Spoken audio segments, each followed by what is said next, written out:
అపోస్తలుల కార్యముల గ్రంథం 8వ అధ్యాయం 1 నుండి 3 వచనాలు చదువుకున్నాం. అపోస్తలుల కార్యముల గ్రంథం 8వ అధ్యాయం 1 నుండి 3 వచనాలు. ఆ కాలమందు యెరూషలేములోని సంఘమున గొప్ప హింస కలిగినందున అపోస్తలులు తప్ప అందరూ యూదయ సమరయ దేశముల యందు చెదరిపోయిరి. భక్తిగల మనుషులు స్తెఫనును సమాధి చేసి అతనిని గూర్చి బహుగా ప్రలాపించిరి. సౌలైతే ఇంటింటా జొచ్చి పురుషులను స్త్రీలను ఈడ్చుకొని పోయి చెరసాలలో వేయించి సంఘమును పాడు చేయుచుండెను. చదవబడిన దైవ లేఖనంలో దేవుడు మనతో మాట్లాడినట్లు ప్రార్థన చేసుకుందాం. ప్రతి ఒక్కరూ ప్రార్థనలో ఏకీభవించండి. ప్రార్థన. పరిశుద్ధుడవైన మా తండ్రి, పరమందు ఆసీనుడవైన మా దేవ, మీ గణనామమునకు వేలాది వందనములు, కోటాను కోట్లు స్తుతులు స్తోత్రములు చెల్లిస్తున్నాం. దేవా, ఎంతో గొప్ప దేవుడవు, మహిమగల దేవుడవు, ప్రభావము గల దేవుడవు, సాటి లేని దేవుడవు, సర్వశక్తి సంపన్నుడవు, నిన్న నేడు నిరంతరం ఏకరీతిగా ఉన్నవాడవు. మమ్మల్ని ఎంతో ఎక్కువగా ప్రేమించి విడువక ఎడబాయక కృప చూపించి మా పక్షంగా మేలు చేస్తున్న దేవుడవు. అందును బట్టి మీకు స్తోత్రం. మా ప్రాణప్రియుడా, అన్ని విషయాల్లో మీ కనికరమును మాపై ఉంచి మమ్మను నడిపించుచున్న మా ప్రాణప్రియుడవు, అందుకొరకై స్తుతులు. దేవా, మా ప్రభువా, చదవబడిన లేఖన భాగము నుండి తేటగా మీరు మాతో మాట్లాడి మహిమ ఘనత ప్రభావములను మీరు ఆరోపించుకొనమని కోరుచు మా ప్రాణనాథుడు, ప్రియుడు, మా రక్షకుడైన యేసు క్రీస్తు అమూల్యమైన నామమున స్తోత్రము చెల్లించి స్తుతించి ప్రార్థించి మిక్కిలి వినయముగా బ్రతిమిలాడి వేడుచూ ఉన్నాం మా పరమ తండ్రి. ప్రభునందు ప్రియులారా, మనము చదువుకున్న దైవ లేఖనాల్లో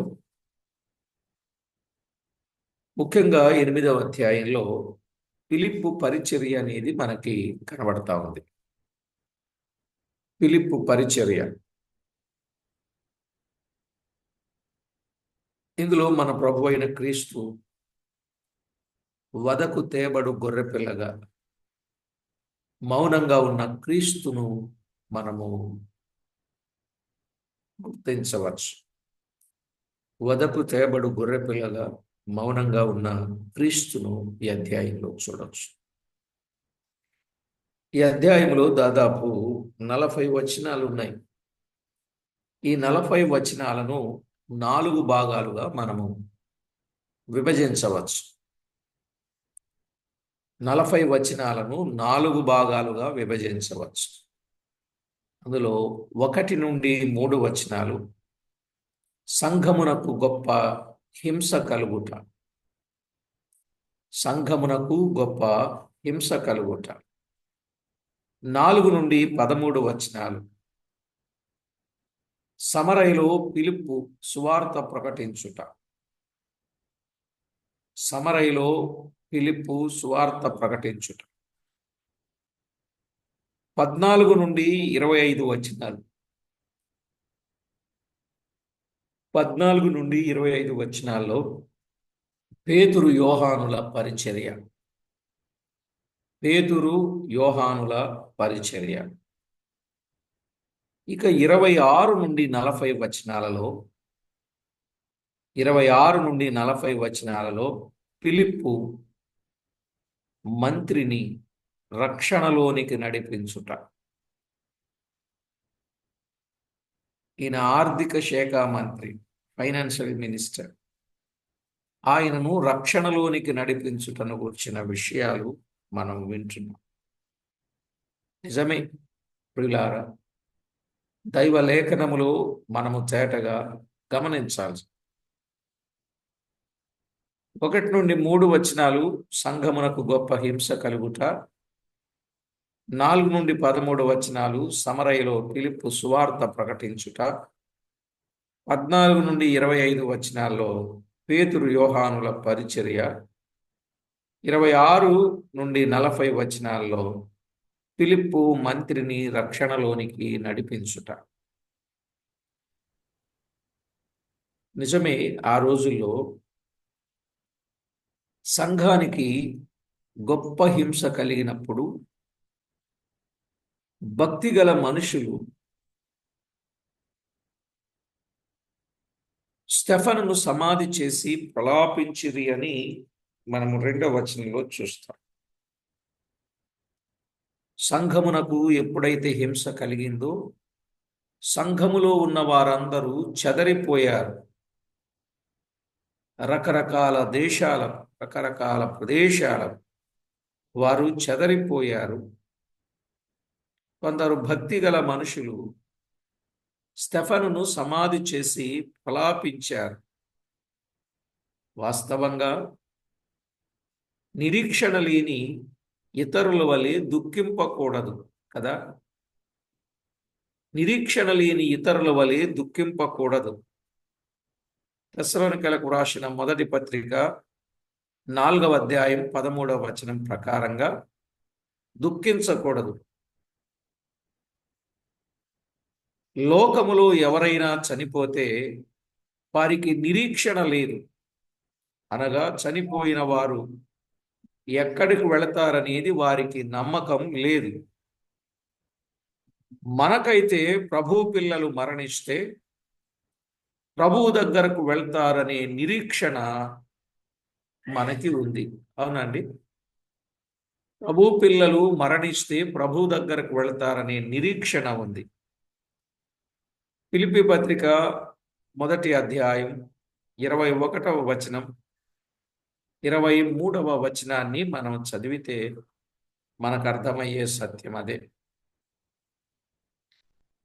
చావైతే లాభం, ఎందుకంటే ప్రభు దగ్గర ఉంచారు. ప్రకటన గ్రంథం 14వ అధ్యాయం 13వ వచనం,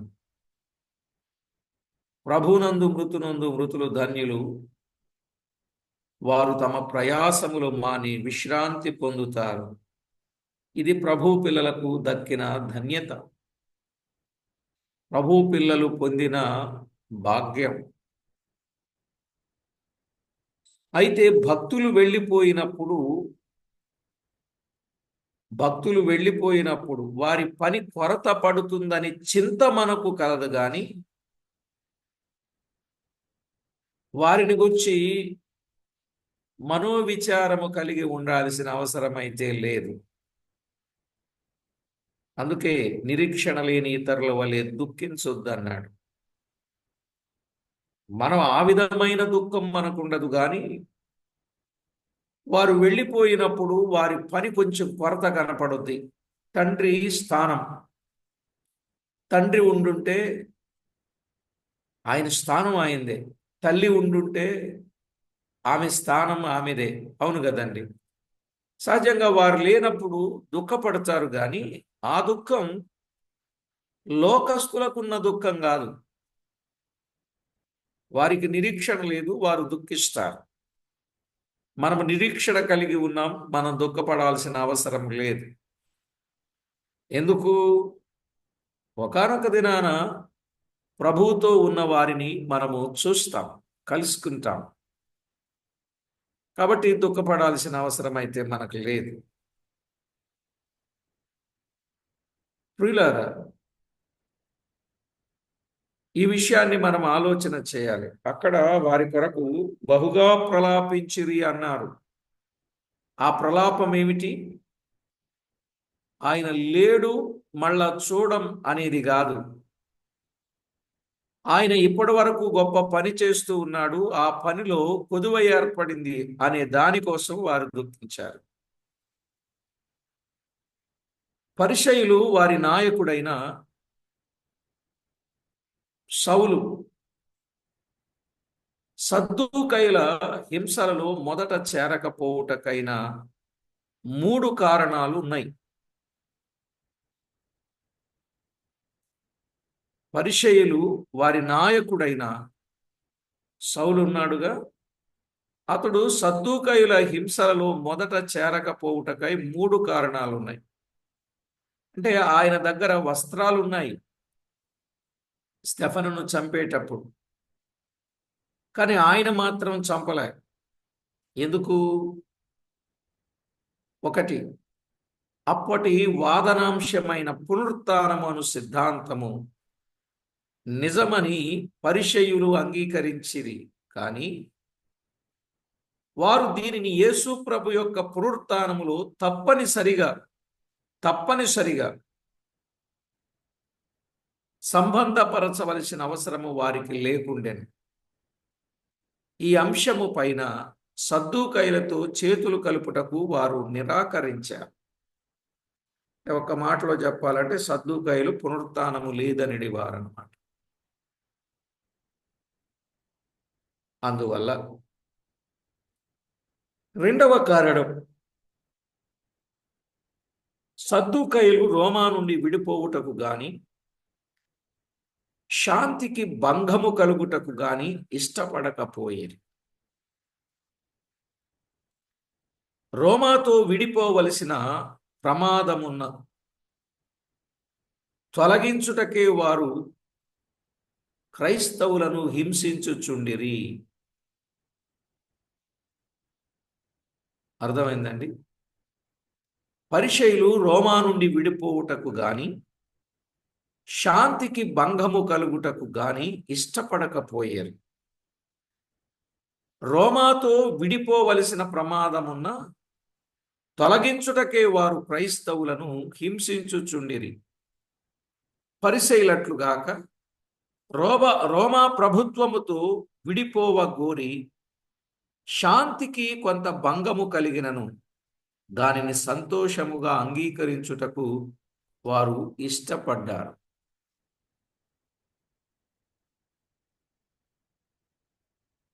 పరిసయ్యులు రోమా ప్రభుత్వముతో విడిపోవగోరి శాంతికి కొంత భంగము కలిగినను దానిని సంతోషముగా అంగీకరించడానికి ఇష్టపడ్డారు.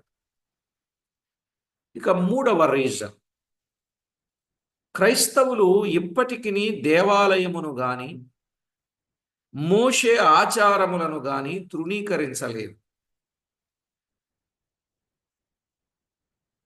దేవాలయమును గాని మోషే ఆచారములను గాని తృణీకరించలేదు. వారి నూతన మతము వలన స్టెఫను మరణమునకు ముందు మోషే ఆచారములకు ఎలాంటి హాని కలుగదు అని అనుకున్నారు. ఇవి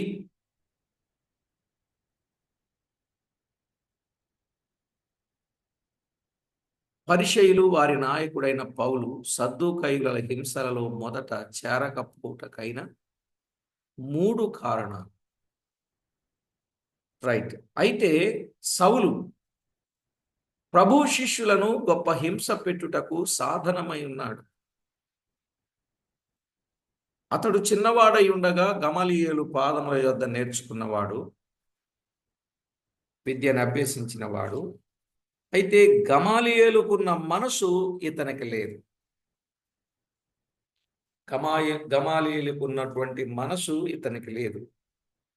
ఈ గమలీయేలు ఈ మనుషుల జోలికి పోవద్దని చెప్పాడు. మనుషుల జోలికి పోవద్దని చెప్పాడు. 38, 39 వచనాలు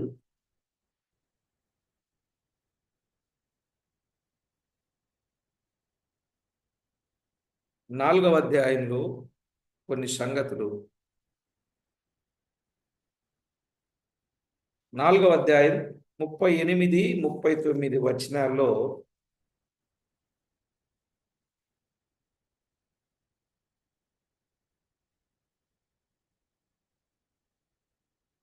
రైట్ 5వ అధ్యాయం, ఆ మనుషుల జోలికి పోవద్దు అనే మాటలు మనము చూస్తాం. సరే, యూదా మత నాయకులు కూడా గమాలియేలు ఇచ్చిన సలహాలు తిరస్కరించారని మనకి కనిపిస్తా ఉంది. అయితే పౌలు స్టెఫను హత్య చేసిన వారి వస్త్రముల దగ్గర కాపలా ఉండి స్టెఫను చావునకు సమ్మతించిన వాడుగా ఉన్నాడు. 7వ అధ్యాయం 60వ వచనం. స్టెఫను చావునకు సమ్మతించాడు. అతడు యూదా ఆలోచన సభలో ఒక్కడని భావించే అవసరము లేదు. అతని హృదయములో మాత్రం అతడు సమ్మతించినాడని తలంచవచ్చు. క్రైస్తవులను హింసించుటకే అతడే ముఖ్యుడుగా కనబడుచున్నాడు. హింస కూడా దేవుడే వారికి రప్పించినని చెప్పవచ్చు. హింస కూడా దేవుడే వారికి రప్పించాడనే విషయాన్ని మనం చెప్పచ్చు. ఎందుకు ఆ వచనాన్ని ఆ విధంగా? ఆ కాలమందు యెరూషలేమునకు గొప్ప సంఘములు యెరూషలేములోని సంఘమునకు గొప్ప హింస కలిగెను అనంటే, ఇక్కడ 1వ అధ్యాయం 8వ వచనంలో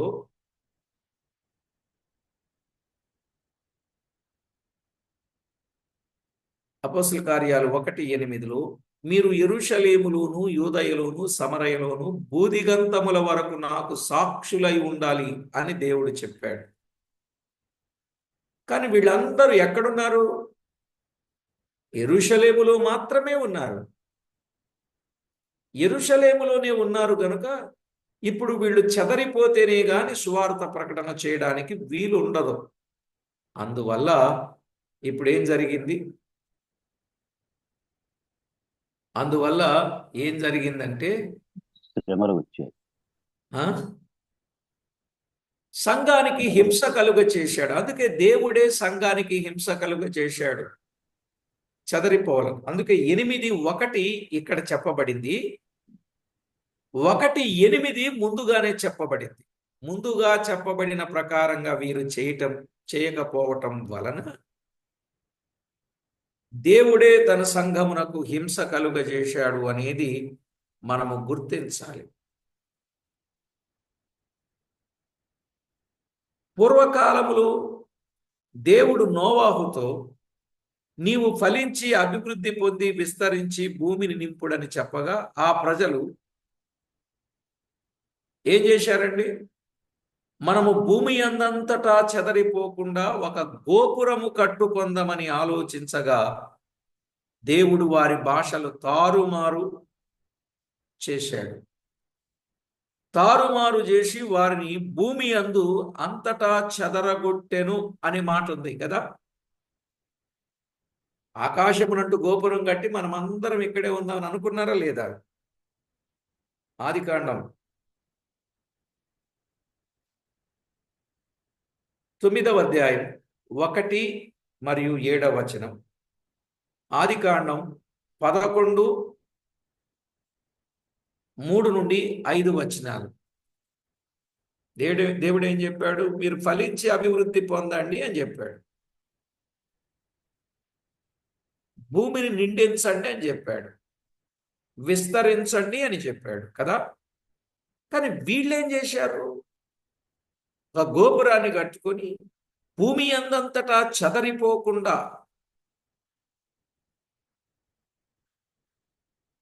మనం ఇక్కడే ఉందాం అని వారు చేసిన ఆలోచనకు దేవుడు ఏం చేశాడంటే బ్రేక్ వేసి భాషలు తారుమారు చేసేసాడు. ఒకడ భాష ఒకడికి అర్థం కావట్లే. సిమెంటు అంటే ఇటుక ఇస్తున్నారు, ఇటుక అంటే ఇసుక ఇస్తున్నారు.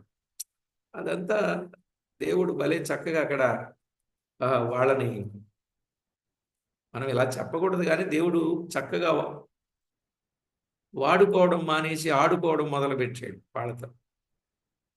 ఎందుకని? వాడు చేసిన పనిని బట్టే. సరే, ఆ మాట అనొచ్చో లేదో తెలియదు, కానీ నిజానికి మనం ఆలోచన చేసినప్పుడు దేవుడు చెప్పింది ఒకటి, వాళ్ళు చేసేది మరొకటి. ఏమండోయ్, దేవుడు చెప్పినట్టుగా మనం చేయకపోతే దేవుడు తనకిష్టం వచ్చినట్లుగా మన పక్షంగా చేస్తాడు. ఇది మాత్రం గుర్తుపెట్టుకోవాలి. నోవాహుతో చెప్పినట్లు నోవాహు చెయ్యాలి, కానీ ఆ తరములో నుండి కొందరు బయటికి వచ్చి వారు ఆ పని చేయడానికి పూనుకున్నారు. నిందించమని చెప్తే వాళ్ళు ఒకే చోట ఉందామని అనుకున్నారు. సరేలేండి. అలాగే మన ప్రియ ప్రభువు కూడా అపోస్తల కార్యాలు 1:8 పరిశుద్ధాత్మ మీ మీదికి వచ్చును, అప్పుడు మీరు శక్తి నొందుదురు, యెరూషలేములోను యూదయ సమరయ దేశములంతటను బూదిగంతముల వరకు నాకు సాక్షులయ్యుందురని చెప్పగా, పరిశుద్ధాత్మ వారి మీదికి వచ్చిన తరువాత 5-6 సంవత్సరములు యెరూషలేములోనే ఉన్నారు. ఇప్పుడు గొప్ప హింసలు రాగా యూదయ సమరయ దేశములందు చెదరిపోయిరి అని 8:1 మనము చూస్తాం. ఆ హింస వివరములు మనకు అర్థమైన సత్యం. ఆ హింసలలో సౌలు ఏం చేశాడు? ఇంటింటాజొచ్చి పురుషులను స్త్రీలను ఈడ్చుకొని పోయి చెరసాలలో వేయిస్తూ సంఘమును పాడు చేయుచూ ఉండెను అని మనం చూస్తున్నాం. ఏం చేస్తున్నాడు? సంఘమును పాడు చేయుచుండెను అను మాటలు క్రొత్త నిబంధనలో ఈ యొక్క స్థలమునందే ఈ మాటలు ఉపయోగించబడ్డాయి.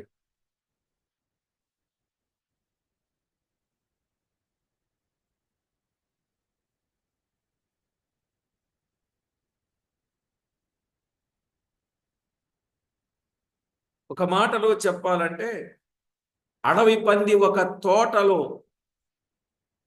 ప్రవేశించి ఎట్టి రౌద్రముతో పాడు చేయును, అట్టి రౌద్రముతో సౌలు సంఘములను హింసించి పాడు చేస్తూ ఉన్నాడు.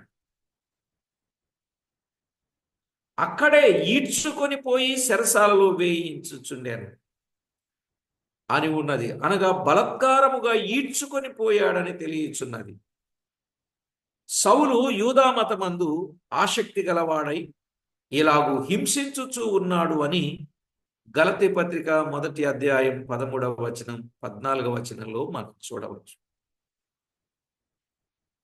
ప్రియులారా, మిమ్మును చంపు ప్రతివాడును దేవుని సేవ చేయుచున్నాడని అనుకుని కాలము వచ్చుచున్నది అని వ్రాయబడిందా? యోహాను సువార్త 16వ అధ్యాయం 2వ వచనం. తాను దేవునికి సేవ చేస్తున్నాను అనుకునే ప్రతివాడు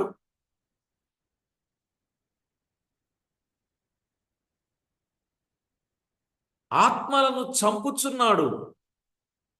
ఈరోజు కూడా చాలా మంది దైవ సేవలోనే ఉన్నాం అనుకుంటున్నారు, కానీ వాక్య పద్ధతి, వాక్య క్రమం ఎవరిలో అయితే ఉండదో వారి ద్వారా నష్టమే కలుగుద్ది. వారి ద్వారా నష్టమే కలుగుద్ది. చూడండి, దేవుని పేరటనే దేవుని పిల్లలను చంపుతూ ఉన్నాడు. అంటే ఇతడు ధర్మశాస్త్రానికి బాగా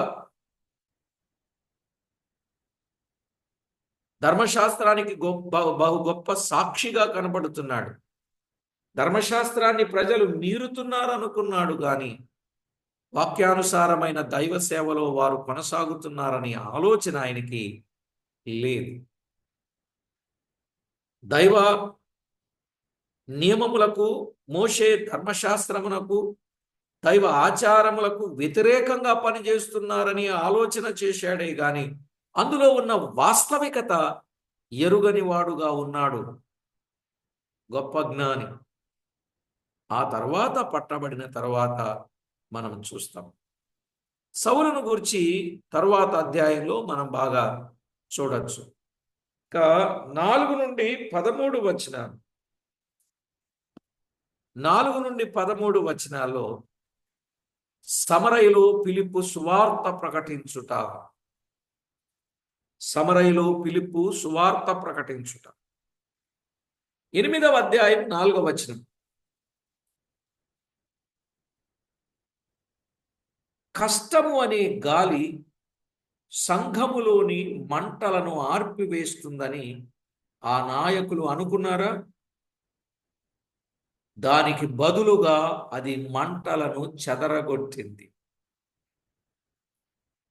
మీకు అర్థమైందండి?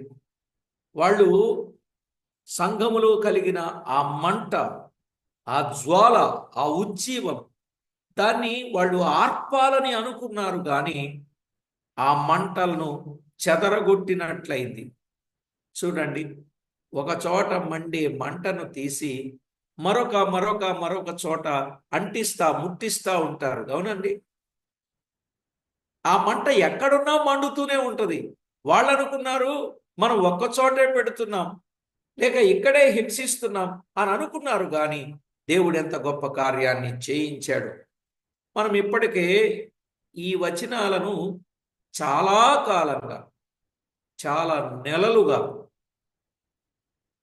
కన్నడ, తెలుగు భాషలో ఈ వచనాలలో ఉండి వర్తమానాలు చెబుతూనే వస్తున్నాను. మన వాళ్ళు చాలా మంది ఆ సంగతులు వింటూనే ఉన్నారు.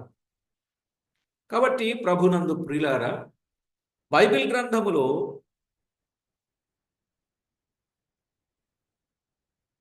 వారు చెదరగొట్టారనుకున్నారు కానీ దేశంలోని అనేక స్థలాలలో ప్రజ్వలించడం ఆరంభించాయి అనే వాస్తవం వాళ్ళకు తెలియదు.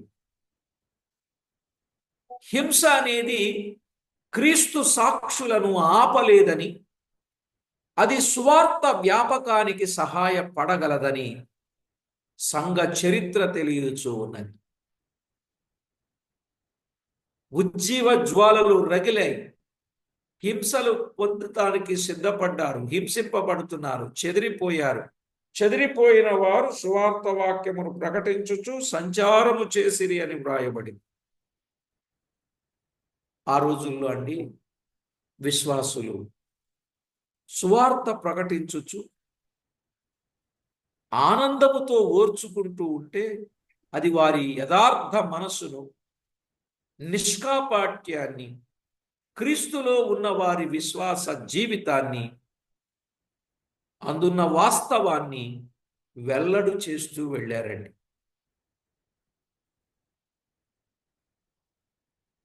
నిజంగా దానిని చూచి ఇతరులు అనేకులు ఆకర్షించబడ్డారు.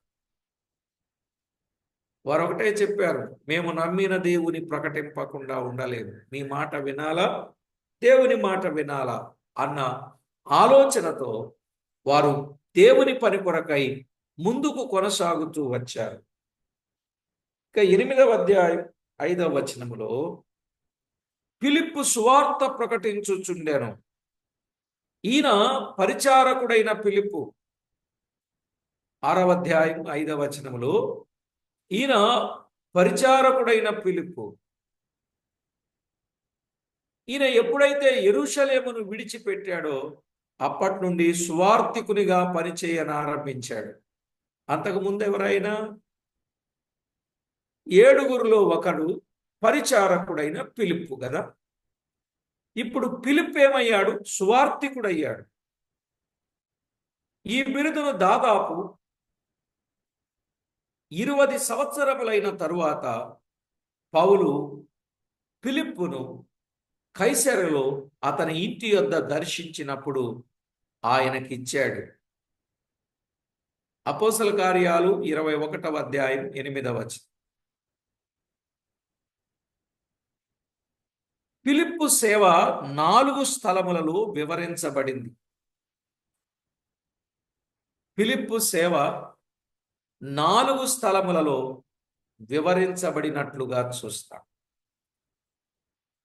ఒకటి సమరయలో 8వ అధ్యాయం 5 నుండి 13 వచనాలు. 8వ అధ్యాయం 5 నుండి 13 వచనాలు సమరయుల మధ్య.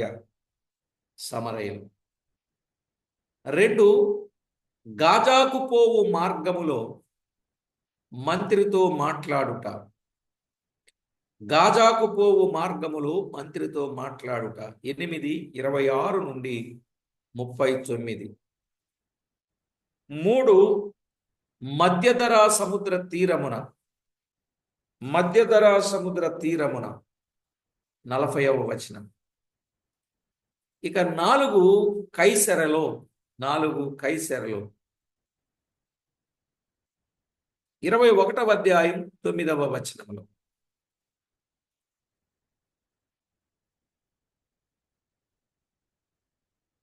21వ అధ్యాయం 9వ వచనంలో. 1 సమరయలో, 2 గాజాకు పోవు మార్గములు, 3 మధ్యధర సముద్ర తీరమున, 4 కైసర్లు. క్రీస్తు శకం దాదాపు 27వ సంవత్సరమున ప్రభువు సమరయను దర్శించాడు. ఎప్పుడండి? దాదాపు 27వ శతాబ్దంలో 27వ సంవత్సరమున ప్రభువు సమరయను దర్శించాడు. యోహాను సువార్త 4వ అధ్యాయం మనకు అందుకు సాక్ష్యం. యోహాను సువార్త 4వ అధ్యాయం అందుకు సాక్ష్యం. సుకారని గ్రామములో యాకోబు బావి దగ్గర ఆయన ఉన్నప్పుడు సమరయ శ్రీ కనబడినట్లుగా చూస్తున్నాం. ఆ తరువాత ఫిలిప్పు క్రీస్తు శకం దాదాపు 36వ సంవత్సరం సమరయకు వెళ్ళాడు. యేసు ప్రభు 27వ సంవత్సరమున సమరయను ప్రభు దర్శిస్తే 36వ సంవత్సరమున సమరయకు వెళ్ళాడు. ఈ 10 సంవత్సరముల మధ్య కాలములో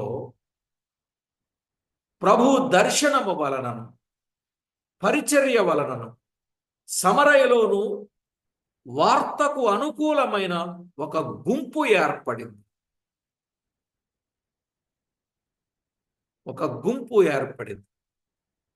ఫిలిప్పు ఇక్కడికి పోయినప్పుడు ఆయనను ఆ గుంపు వారే ఆహ్వానించియుందురని అనేకుల అభిప్రాయం.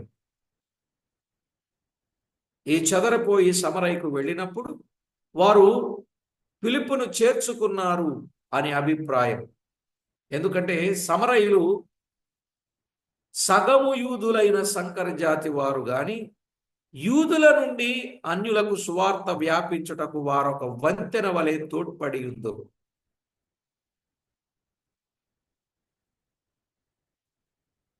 ఈ సమరయులు అనేవారు ఎవరు? సంకర జాతి వారు. ఇటు యూదులకు అన్యులకు కలిగిన వారు అని చెప్పచ్చు. ఈ సంకర జాతి వారు యూదులకు నుండి అన్యులకు సువార్త వ్యాపించుటకు వారొక వంతెన వలె ఉన్నారట. సమరయలో జరిగిన సేవ ఎంత గొప్పదో మనము గమనించాలి. మనం ఈ భాగములో ఫిలిప్పును గురించి కొన్ని విషయాలు, కొన్ని సత్యాలు ధ్యానించడం మంచిదే. సువార్తికుడైన ఫిలిప్పును గురించి ఒకటి, ఆయన మనవలిని ఆరంభములో పాపిగానే పుట్టాడు. ఎవరు?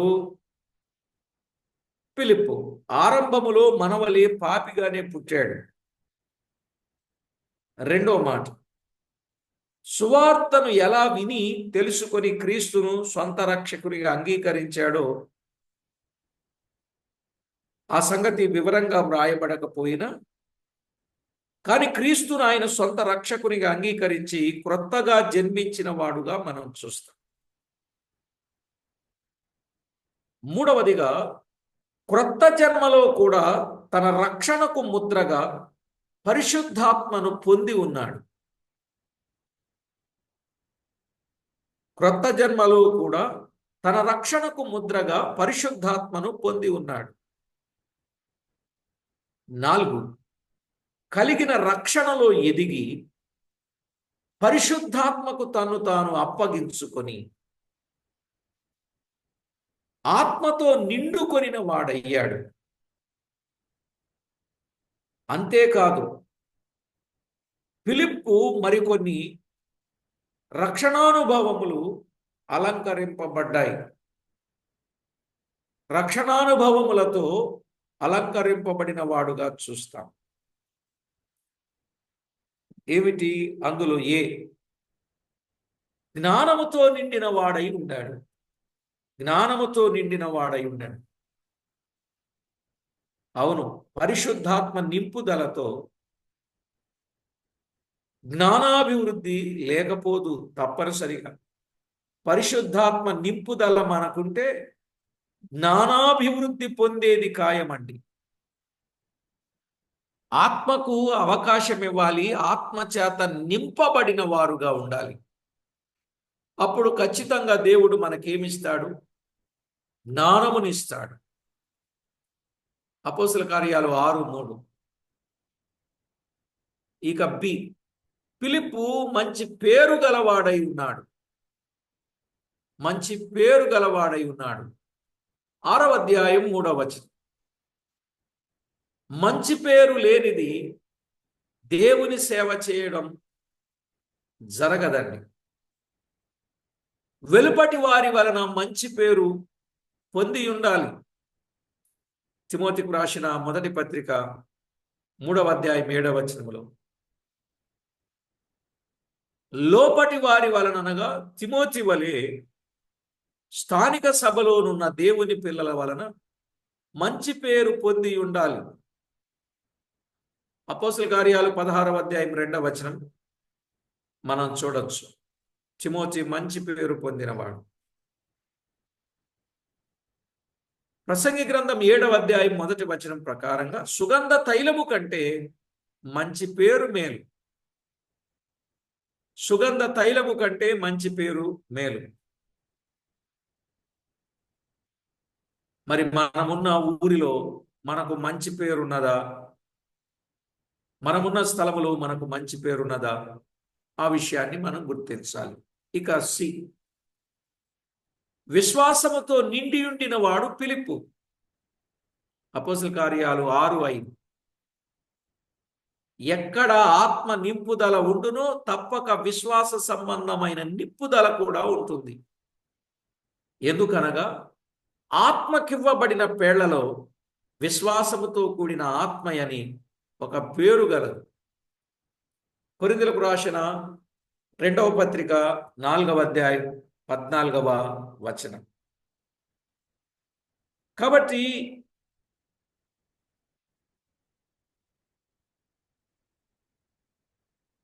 జ్ఞానముతో నిండిన వాడుగా ఉన్నాడు, మంచి పేరు గలవాడుగా ఉన్నాడు, విశ్వాసముతో నిండిన వాడుగా ఉన్నాడు.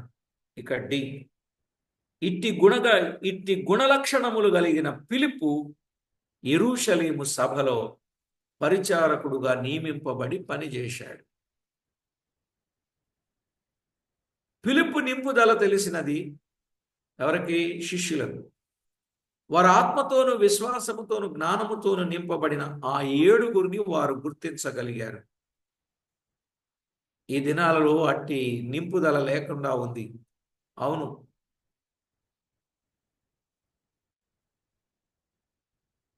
ఇప్పుడంతా కష్టకాలములో జీవిస్తూ ఉన్నట్టు ఉన్నది, కానీ ఆత్మ నింపుదల ఉన్నట్టుగా కనపడటం లేదు. కనుక ప్రభునందు ప్రియులారా, దేవుని ఆత్మచేత నింపబడిన వారై దేవుని పని చేసేవారుగా ఉండాలి.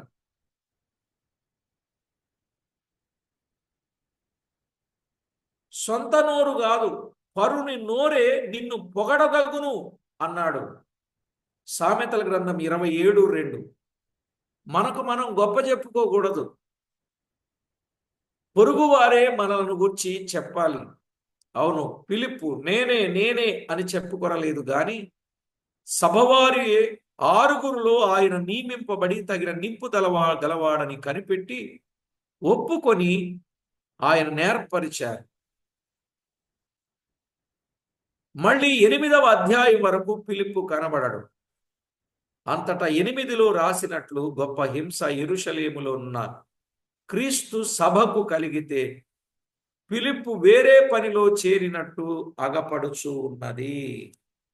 అందుకే ఇక ఆయన పేరేంటంటే సువార్తికుడైన ఫిలిప్పు. పరిచారకుడైన ఫిలిప్పు ఇప్పుడు ఏమయ్యాడు? సువార్తికుడైన ఫిలిప్పు. ఈ సువార్తికుడైన ఫిలిప్పు సువార్తలో ఎలాగూ కొనసాగాడో సంగతులు తరువాత పాఠంలో విందాం. ప్రియులారా, ఒక్కటి మాత్రం గుర్తుపెట్టుకోండి. ఆ రోజుల్లో దేవుడు తన పిల్లలను తన పని కొరకు ఎలాగూ వాడుకున్నాడు, ఈరోజు కూడా మనల్ని ఆయన పని కొరకు ఆయన వాడుకోవాలనుకుంటూ ఉన్నాడు గనుక మనలను మనము ఆయనకు అప్పగించుకొని ఆయన పనిలో వాడబడదాం. ప్రార్థన చేసుకుందాం. పరిశుద్ధుడవైన మా తండ్రి, మీకు స్తోత్రం. మీ కృపను బట్టి, మీ దయను బట్టి అపోస్తలుల కార్యముల గ్రంథములో